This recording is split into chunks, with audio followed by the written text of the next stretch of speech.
Assalamualaikum warahmatullahi wabarakatuh. Baiklah, kami dari kelompok 9 akan menjelaskan tentang prinsip komposisi pidato.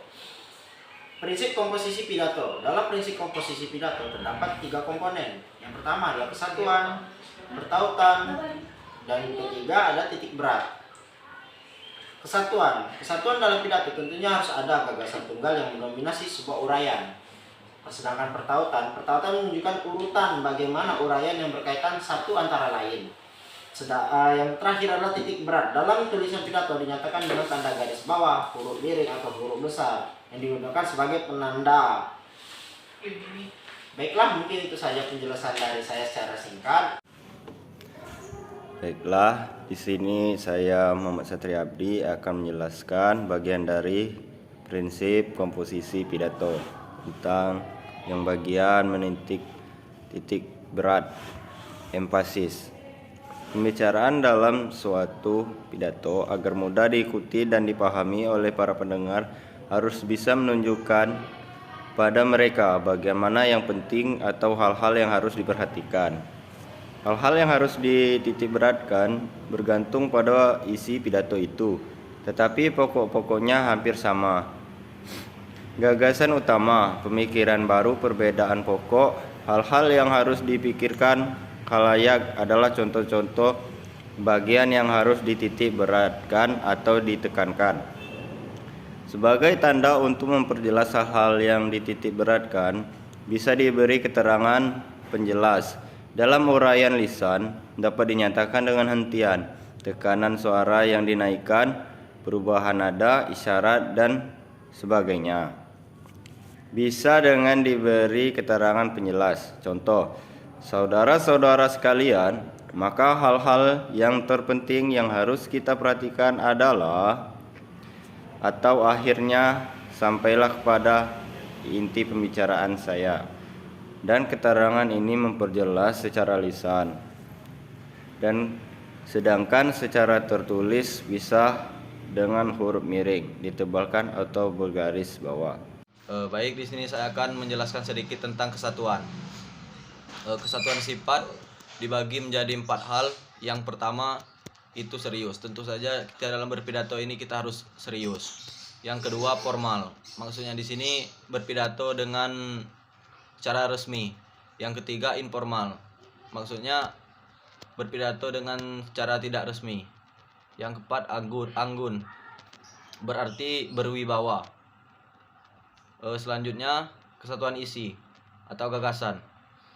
Gagasan artinya apa tujuan sebenarnya dari isi pidato tersebut. Arahan berarti menyampaikan informasi yang mengarahkan kita kepada sesuatu. Pesan yaitu apa yang kita ingin dia sampaikan. Kemudian kesatuan tujuan. Tentunya pidato sangat penting dilakukan karena bertujuan untuk menyampaikan pesan kepada pihak lain yang akan dituju, baik secara langsung maupun secara tidak langsung. Pesan yang disampaikan secara langsung biasanya dalam bentuk suatu imbauan dan ajakan. Dalam kesatuan tujuan ini ada beberapa hal. Yang pertama perubahan sikap, yang kedua perubahan pendapat, yang ketiga perubahan perilaku, yang keempat perubahan sosial. Baik, mungkin itu saja. Assalamualaikum warahmatullahi wabarakatuh. Baik, di sini saya akan melanjutkan dari rekan saya. Dan di sini saya akan menjelaskan tentang bertautan atau konherensi.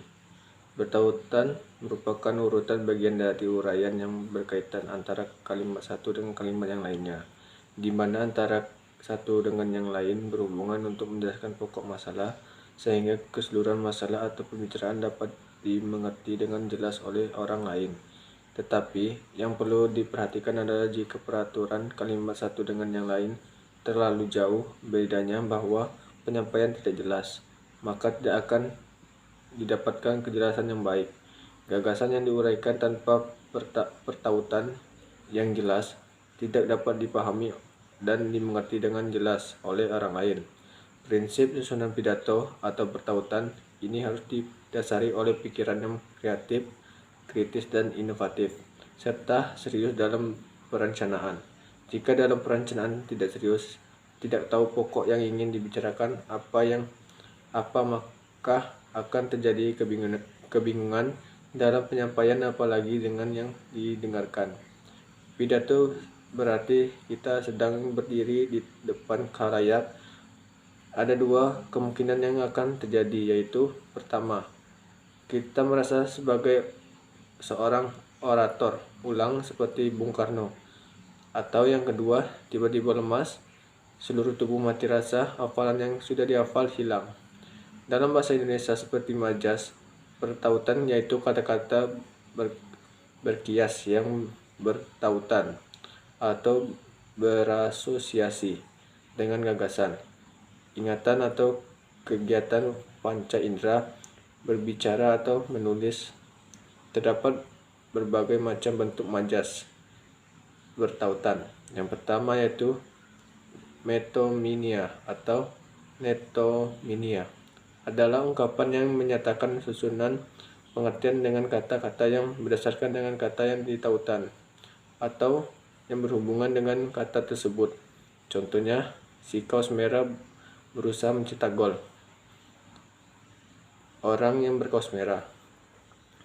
Terus, si kulit bundar ditendang ke ujung lapangan. Yang terus, atlet andalan kita mendapatkan perak. Yang kedua, si neck dog, adalah majas bertautan yang menyatakan pengertian yang bersifat meluas atau menjadi